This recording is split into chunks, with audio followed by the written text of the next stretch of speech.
সুখের ঘরে দিন কাটাবি, স্বামীর আদরে বাচ্চা পাবি, টাকা পয়সা গাড়ি বাড়ি সবই পাবি তুই তাড়াতাড়ি। ফকির বাবা তুমি ভবিষ্যৎ বলতে পারো? আমার হাতটা দেখে বলো না আমার একটা বাচ্চা হচ্ছে না কেন? দেখি শুনি তো সহায় নেই, বৃহস্পতি তুঙ্গে অকারণে স্বামী তোকে সন্দেহ করে। একদম ঠিক বলেছো।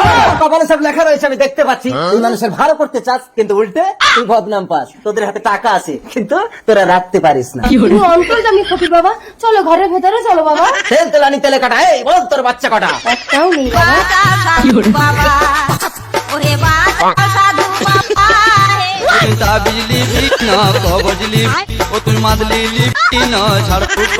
ফকির বাবা তুমি তাবিজের দ্বারাই আমার গর্ভে সন্তান এনে দাও। ঠিক আছে, যা তুই স্নান করে আয়, আমি তোর বিছানায় বসে সাধনা করবো। তোর স্বামী আসার আগে তোর স্বামীর রূপ ধারণ করে সন্তানের জন্য তোকে আমি কবজ দেবো। আমি এক্ষুনি শুদ্ধ হয়ে আসছি বাবা।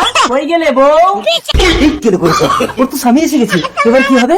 খাটের তলে লুকবো না দরজার পেছনে লুকিয়ে পড়ি? ওই গেলে বউ তাড়াতাড়ি ঘরে এসো, একটা গোপন কথা আছে।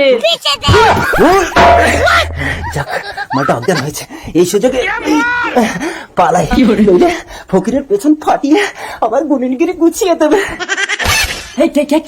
কই গেল মালটা? এ কি ফকির বাবা তুমি অবিকল আমার স্বামীর রূপ নিয়েছো? ফকির বাবা তোমার মায়ায় আমি মুগ্ধ। এবার এমন একটা তাবিজ দাও যাতে আমার গর্ভে সন্তান আসে। বাবা আরে আমি তো স্বামী।